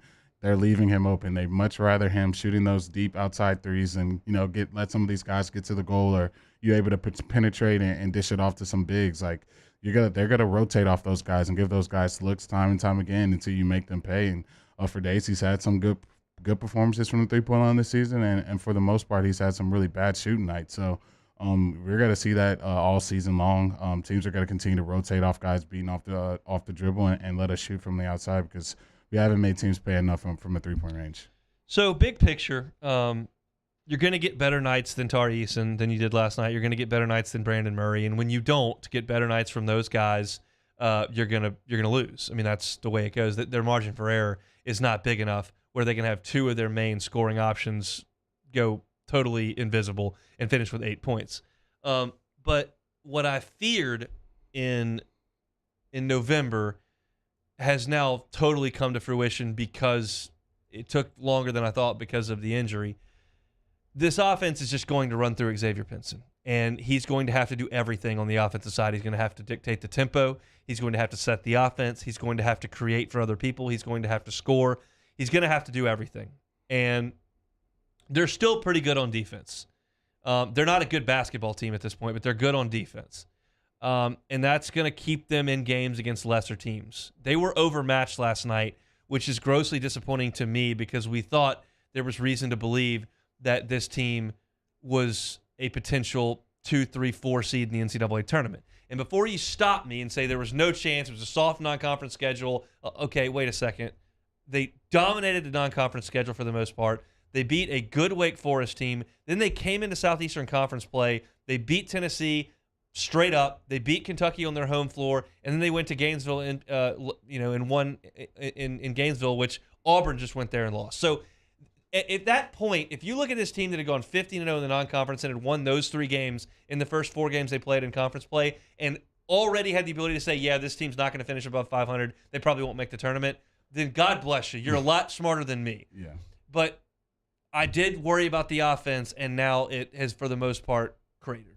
Yeah, it is. It is. And I think for me, you don't really have that skill scorer. This team could really use a guy like Cam Thomas right now, a guy that's going to give you just buckets night in and night out, but there's just not that guy. Some guys may give it to you one night, and some guys, they may not show up. They may not shoot the ball well. You just don't have that consistent guy. And then when you don't have that post presence, you can just toss the ball to on the block and in a tight situation, either force or double team or get an easy bucket. It's really tough to score, consistently for 40 minutes against some of these SEC defenses who know everyone knows your scouting report. They know who shoots well. They know who doesn't. And those guys are getting the open looks down. They can't knock them down. So it's going to be tough for this team to really score in the half-court setting. I don't know how they're going to do it consistently to be the team that we thought they could be. That 4, possibly 5 seed, like after you beat a Kentucky and a Tennessee team. It's just not that way right now. It's too tough to score, and that's why you see this team struggling the way they are right now. So where are they right now? They're not very good. They're a middle-of-the-pack SEC team. They're probably going to finish under 500 or right at 500 in the SEC. They are a one-and-done in the NCAA tournament, in my estimation. There's a reasonable chance they'll go to Tampa and beat either A&M or Georgia or Ole Miss, whoever pops out of there. They play in the first game that they play in the SEC tournament. But they're just a mediocre basketball team at this point. They're still okay in terms of their resume and their seeding. They're 17th in the net. Still got 5 quad 1 wins. You still don't have anything really ugly on the back end of your resume. And I'll check this again next week. I don't do a ton of it until we've played a couple more games. But you're going to be looking at somewhere between 7, 8, and 9 seed right now. If you may slip to the 10 line, but they're pretty much in right now unless the bottom falls out. You lose to Missouri and then you go lose your last 2 next week. So it's just disappointing to get to this point with a team that had so much positive momentum, so much positive energy, and it is just gone now. I mean, I didn't expect him to go up there in Rupp to win, but you just didn't. You looked so bad for that stretch from when you were up 8 to when you were down 15. Yeah. For 23 points to swing in 10 minutes is hard to watch. Yeah, it's hard to watch, but I think especially me watching that game last night, you realize how important Xavier Pinson is to this team, because if he didn't play last night in that game, I think it would have got ugly a lot sooner than it did in the second half when they kind of got up by double digits. He's everything right now for this team, and it's a lot to ask for a guy who really isn't that natural scorer. But you're forcing this guy have to lead the team in shots, have to get the assists, have to play full court pressure, put pressure, play defense. It's a lot, and I think for watching this team, especially in the second half, just seems like they're a little gassed. So you don't have that energy you come out with in the first half. So it's tough, man. I just hope the bottom doesn't fall out of this team going into the SEC tournament, because I was so high on them, especially early on in the SEC, man. It's just tough to see them come to this point right now. I say this, and I'll be so excited when the Selection Sunday comes and they play the music and LSU's name pops up on the screen, because for me, as someone who's followed this program for only 22 years, since the Stroh Swift Sweet 16 team, that was the first team I really paid attention to, because in my formative years when LSU baseball was rolling and they brought back the magic and beat Florida in football in 97, like LSU basketball was a disaster then. But I started paying attention in 2000. So that doesn't happen all the time. So I still get a kick out of that and enjoy it. But far more so than 3 years ago or even last year, it's time to kick it into gear and make a push at this thing.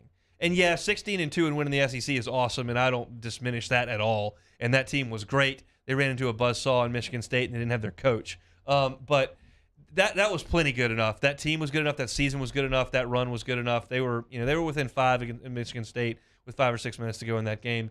But last year it just was inconsistent, and you got dusted against Michigan. And this year, the wheels have kind of fallen off and you've stalled a little bit, and it doesn't appear to me that there's a run left in this team. There is, I'll be proven wrong. Yeah. If there's not,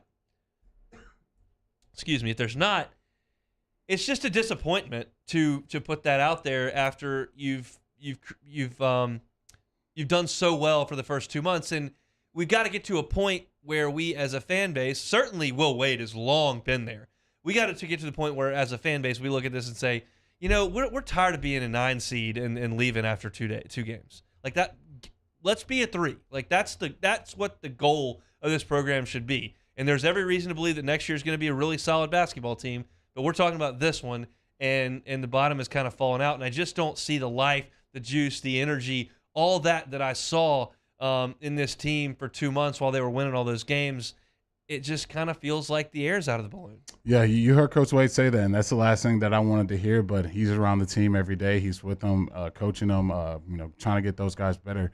He was gearing up for next season, and he admitted the mistakes he made with going bigger and all those things, and you kind of saw that coming into fruition. He probably knows down the stretch it's going to be very hard for this team to make a deep tournament run, and so let's gear this thing up for next year, which is the last thing you want to see, especially like you said with the success they had early on in the season and early on in this SEC slate. it's tough that it's come to this, but you are what you are out there, where your record is, and right now they're just a below 500 team in the SEC right now. Michael Cobble, WBRZ Channel 2, has been interviewing the LSU offensive football staff, chatted with the defensive staff yesterday. We'll chat with Michael next on Hunt and Hill. Hunt Palmer, Jeremy Hill, Hunt and Hill. What if your brakes are screwed up, but you got to go to work? Well, we've got the answer.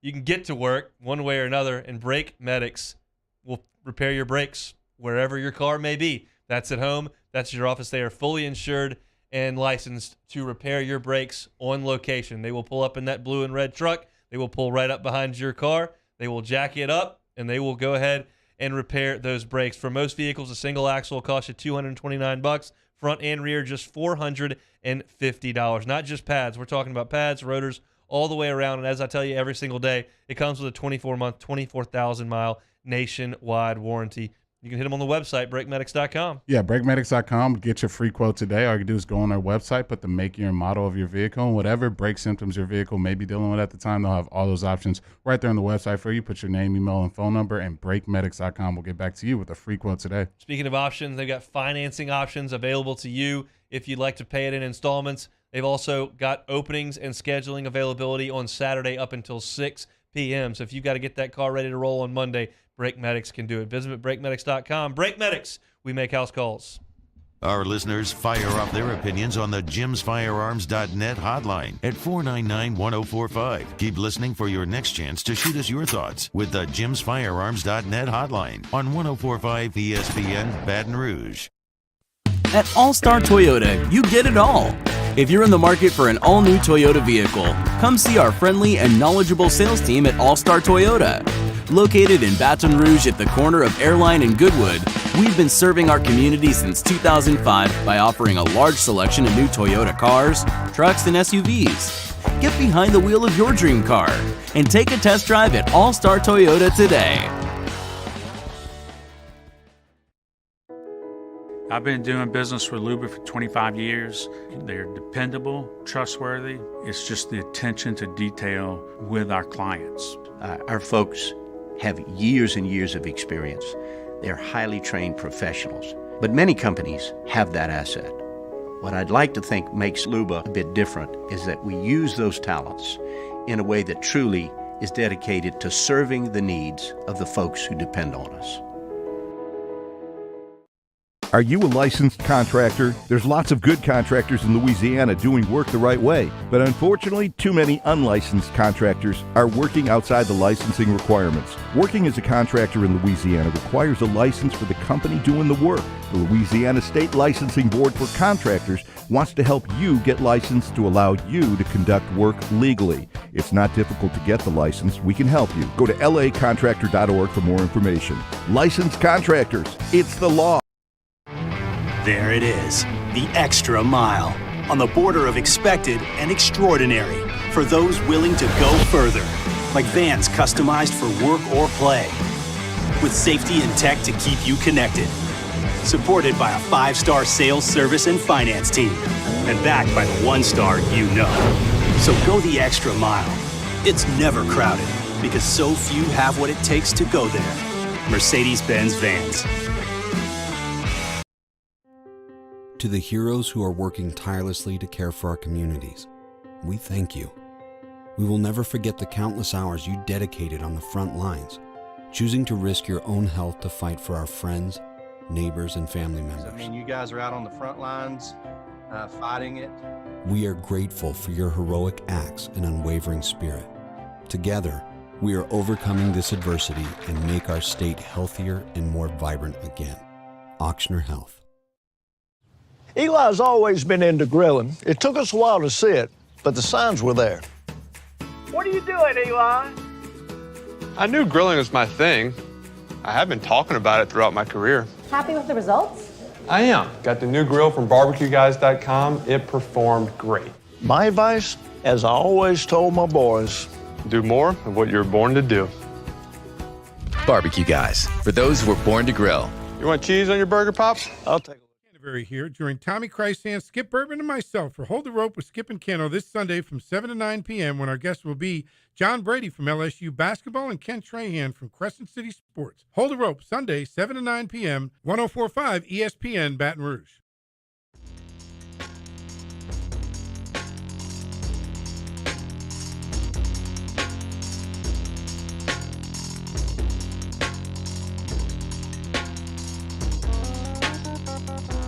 Hunt and Hill, 104.5 ESPN Baton Rouge.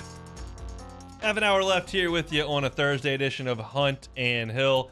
Lots of talk today. We kicked things off with Brian Kelly at the microphone talking about his offensive staff, and we ventured over and talked a little bit of LSU baseball.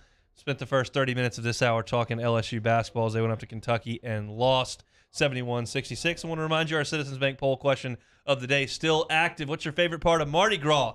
The Mardi Gras balls, the Mardi Gras parades, is it the king cake in the office, or is it just a day off? You can vote at 104.5 ESPN on Twitter. We go to the phone lines now. Michael Cobble, WBRZ Channel 2. Cobble, I noticed you didn't go up to Ruston and stand in the 28-degree weather while it was raining. What's the problem? I thought they were in Fargo, and when I saw that it was looking like Fargo, I was like, zero chance that I'm making that trip. All right, let's talk football staff. First of all, first time Brian Kelly's hit the mic since his introductory press conference. He's been hard at work assembling a recruiting class and a staff. What was your impression of the new head man at the microphone the last couple of days?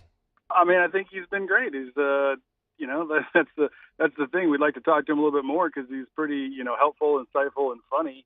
When we do get to talk to him, a lot of people ask me what my impression's been, and I kind of just relay the story that I thought he was a jerk when we dealt with him in bowl games, but when you get to talk to him and, he's on your side of the fence, it's like, all right, this dude's pretty cool. So, enjoyed it. I've enjoyed the process that they have used to kind of put this staff together. And interestingly enough, the pace at which they are working is something like I've never experienced. And so it's different. It's refreshing, right? Yeah, I mean, from afar, it seems that way. It appears to me, from afar, and then you've spoken to the staff and you've heard Brian Kelly talk about the staff. My thought when he was hired is that he was going to be kind of ever present in the building, the top of the food chain, but kind of let everybody do their work. Is that the impression you've gotten from all involved over the last couple of days? For sure. Yeah, he's hands-on in a hands-off approach, if that makes sense. He's going to know, I don't know if it's daily, updates or whatever. He's going to know everything's going on, but he's going to enable people to do their part of the puzzle and, just make sure that they got the corners and the edges all, squared away and ready to roll. So I very much see him as a collaborative effort kind of guy with the final say. So just talking to the coaches and, getting a feel for them, it's been very interesting, like I said, and somewhat refreshing to hear kind of the approach. And I talked about the pace because it seems very deliberate and slow. Nothing has been finalized. Nothing has been firmed even. This is very much like a get to know you kind of period. And that's something we talked a little bit more in depth about today, just the deliberateness of that. And it's due to the fact that they want to make sure that the foundation is secure. And Mike Denbrock even said, one of the charges of Brian Kelly getting hired here was that it was to kind of shore up the foundation. So kind of confirming one of the things that, we had talked about before, but just the idea that, and Joe Sloan said it, if you don't have time to do it the first time, when are you going to have time to do it again? So there's very much this idea of we're going to be very thorough in our approach, deliberate in our timetable, because we want to make sure that we have the pieces in place that when the players get here and we're, running and gunning, that everyone knows the expectations. Everyone's on the same page. And I thought that was interesting because there are a lot of holes to fill, in Tiger football right now. Do you think people have made it too big of a deal about Coach Kelly not being available to the media? And do you think going forward he should be making himself more available to you guys? Well, funny to hear your voice, Jeremy, because Frank Wilson was very complimentary of you and said that, you had gone by recently and talked to the running back room about the standards and the traditions of that room and how they need to get back to them. So tip of the cap to you. it was fun hearing Frank again and just kind of reliving. Yeah, just I told him, I was like, back when you were here the last time, there was a real commitment to the run game, and do you feel like that's going to be coming as well? And he did feel like that. Now, to answer your question, no, nobody cares about Brian Kelly not talking to the media except people in the media, right? It's do you care how your sausage is made? No, you like sausage, you like bacon. It's like no one really cares about the pig in the process. So, no, I don't think it's a big deal. Would I have liked to have talked to him sooner? Sure. Would I have liked to talk to him more often? Absolutely. Would I like to hear an assistant coach be able to speak to someone other than Hunt Palmer weekly? Yes, I would love that, because what it does is it opens the door to just fantastic stories. Robert Steeples substitute taught as an NFL player in the offseason. He, at his core, is a teacher. Just listening to him talk yesterday, you very much get that feeling. I never would have known that if he hadn't been available to us. Jamar Cain babysitting Joe Burrow and cutting up his family highlight tape is a fantastic, nugget that we never would have gotten. But more so, when you get assistant coaches in the middle of a season, you get an idea of kind of their expectations and the reality of their position group. It would have been great. I love Brad Davis. When we got to talk to Brad Davis, I was like, man, I want to go have beers with Brad Davis. It would have been great to kind of get to know Brad maybe once in the middle of the season, just to get a handle on where he felt his line was, areas they needed to improve, guys that are standing out and, like he wants to recognize. So there's a benefit to speaking with the media. Now, it shouldn't come at the cost of sacrificing victories or what it takes to, promote a player. No, but there is a time and place for everything. And I think there could be certainly more time afforded for those kind of opportunities. Michael Cobble, WBRZ Sports Director, Channel 2 over there. You mentioned Brad Davis, and I've alluded to this in the past on the air. I interview an assistant coach every week for the pregame show, and it's 5 minutes and I'm out of there. Brad Davis's interview this year was after the Florida game, which, yes, was after they set a rushing record. It was also after Ed Ogeron had been fired, and there was every assistant coach was essentially maybe running out the string here. And we had a candid conversation, and what I drew from that was that he would love to be back, and he is now. He got a chance to coach the bowl game. That was a disaster from a personnel perspective. But what did you get from him and kind of his new lease on quote-unquote life here at home in Baton Rouge? I don't know that I got anything necessarily new other than he knows the challenge that is in front of him and is excited about the opportunity that presents. He's very much a guy that I think tackles problems head on, understands, what the task is and is looking to get that 100, right? So, I feel that he is a guy, not a bridge guy, because I don't think that's the right word, but we talked about, kind of redeveloping that foundation and that culture and how does he see it. I just think he's a dude that kind of understands where he's at. He's excited about the opportunity, to make them better. And he talked about, their line improving about midway through the year and, the ability to kind of show that improvement and now to take that next step with some of these guys. And just the ability, he did say this, to stick around with them, to grow with them. And he's appreciative of that opportunity, to be back on staff. And I think it's sincere. I feel like everything that dude says is genuine. And I just appreciate his approach because he doesn't necessarily shy away from things. He's not going to, give you the keys to the playbook or anything, but he's also not put off by you asking a question. He understands that they need to be better. He talked about being the offensive line being challenged and being called out and trying to respond to those situations because they weren't very good. So I really much enjoyed him. I've enjoyed hearing from all the coaches actually.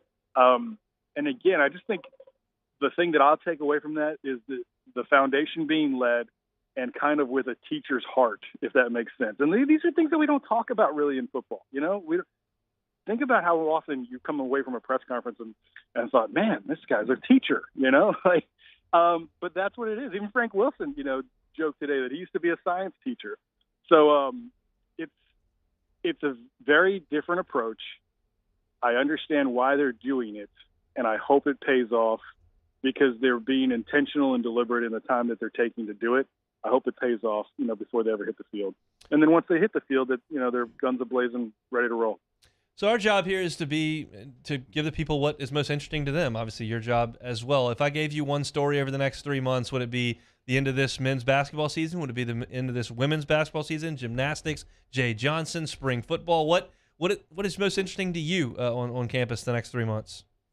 It's got to be LSU baseball, just because I think the other things are somewhat known. I think we see the train coming off the track for LSU men's basketball. I think we see the women making it to the second weekend of the women's tournament. And that is a fantastic story and should not in any way, shape, or form be slighted because we know the outcome. I mean, it's remarkable what they've done. I think gymnastics has some talent, but I don't know that they're going to all be healthy enough to get over the hump. But man, if they are, watch out. But I just think this Tiger baseball team, the influx of approach, right? I mean, just obviously it's a new message, right? And things get old after a period of time. And I just think this new message resonates with the players. Hunt, I don't know how many of the games you went to on Saturday and Sunday, but dude, those were Saturday and Sunday games that were packed, that was surprising to me. I just didn't feel like, that the carryover would last. And I think it's great. I think it's exciting. And I like Jay Johnson as well. I'm not going to try to camouflage my feelings. I think the things that the dude says make a lot of sense to me. And I'm excited to hear how into the weeds he gets. I went out to practice one day. They were getting ready, to practice whatever. But what he was doing was having them work on their walk from the top step to the plate. Literally, no, you're going to work on this. This is what I want you to do. I want you to walk at this pace. This is what you should be visualizing. This is what you should be seeing. When I saw that, I was like, oh, buddy, we're in for something special here, because it's that level of detail and that much focus that, takes good teams to great teams. And I think that's kind of what you're seeing. We shall see. Lots going on here over the next few months here in Baton Rouge. Michael Cobble, Channel 2 over there, will be all over. Thanks for some time, Michael. You bet, guys. Take care. Take one more time out, come back and close it out. It's Hunt and Hill. This is Hunt and Hill on 104.5 ESPN Baton Rouge. Missing football? Well, you can still turn in every Thursday night into a payday with NBA on TNT on FanDuel Sportsbook app. Doesn't matter if you win or lose, FanDuel is giving all customers $10 back every Thursday. Just bet at $10 or on same game parlay on any NBA game on TNT. Look, the game is going to be on TNT tonight. You got the Celtics game. You can bet it. Get a same game parlay rolling. Guaranteed to get that $10 added to your account. Win or lose. Can't go wrong with that. If you're new to FanDuel, just sign up with the promo code 1045ESPN to make every moment more this NBA season. Promo code 1045ESPN. You must be 21 and present in Louisiana. The bonus is issued on a non-withdrawable site credit that expires 7 days after it. Let's try that again with the disclaimer. This thing is brutal. Bonus is issued as a non-withdrawable site credit that expires in 7 days. The max bonus is $10. Restrictions apply. See terms at sportsbook.fanduel.com. Gambling problem? Call 1-877-770-STOP. We opened up the playbook and expanded our coverage. Listen daily in high definition on 98.1 HD2. We are 104.5 ESPN Baton Rouge. At All-Star Toyota, you get it all. If you're in the market for an all-new Toyota vehicle, come see our friendly and knowledgeable sales team at All-Star Toyota. Located in Baton Rouge at the corner of Airline and Goodwood, we've been serving our community since 2005 by offering a large selection of new Toyota cars, trucks, and SUVs. Get behind the wheel of your dream car and take a test drive at All-Star Toyota today.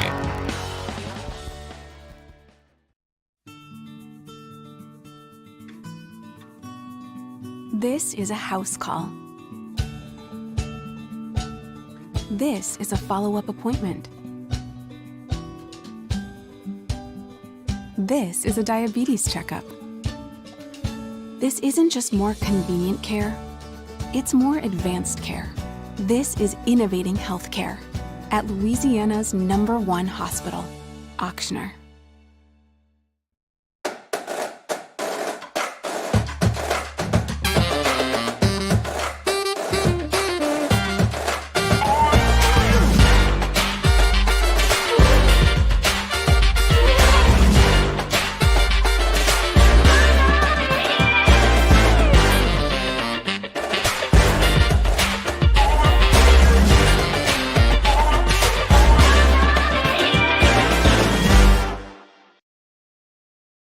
Service Master Elite create clean, disinfected work environments. As a local business, we take pride in serving the New Orleans and Baton Rouge areas. Our cleaning protocols follow CDC and OSHA standards for healthcare settings, offices, senior living, restaurants, and industrial plants. Contact Service Master Elite to get your operation ready for reopening with germ disinfection cleaning. Service Master Elite, the trusted choice in professional cleaning since 1996. Eli's always been into grilling. It took us a while to see it, but the signs were there. What are you doing, Eli? I knew grilling was my thing. I have been talking about it throughout my career. Happy with the results? I am. Got the new grill from barbecueguys.com. It performed great. My advice, as I always told my boys, do more of what you're born to do. Barbecue Guys, for those who were born to grill. You want cheese on your burger, Pops? I'll take a little cheese. There it is, the extra mile, on the border of expected and extraordinary, for those willing to go further, like vans customized for work or play, with safety and tech to keep you connected. Supported by a 5-star sales, service, and finance team, and backed by the 1-star you know. So go the extra mile. It's never crowded. Tomorrow's Off the Bench. Troy LaBeouf sits in for T-Bob, and Eyes will be on vacation. He'll be joined by former LSU basketball coach John Brady, and Leah Van joins him to talk some LSU baseball. Join us 7 to 10, 104.5 ESPN.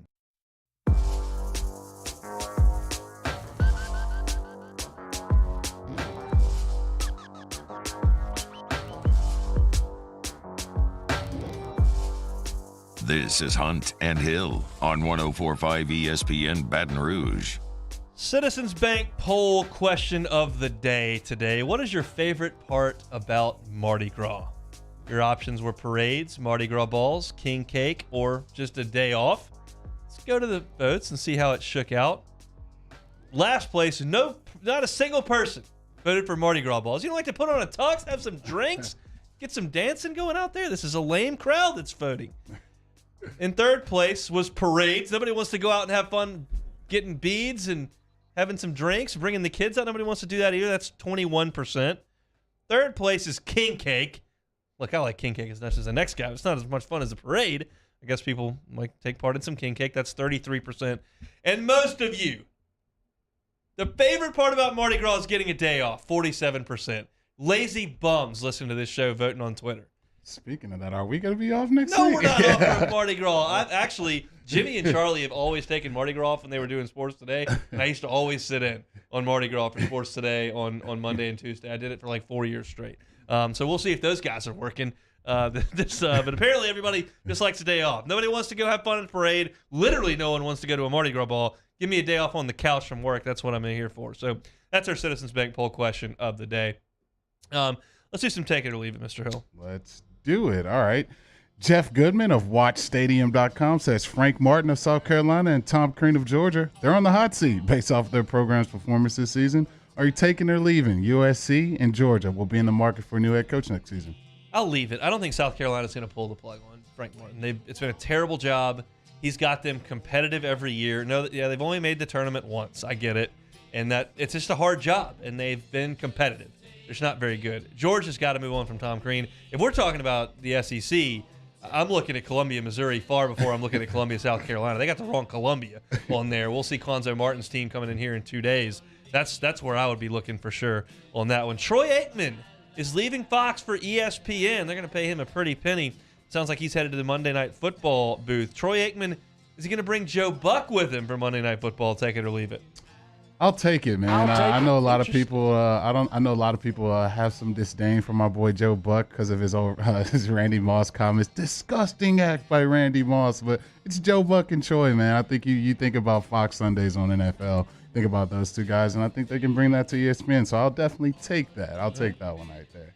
All right, Brad Crawford of 24/7 Sports made his way too early predictions for the 2022 college football season.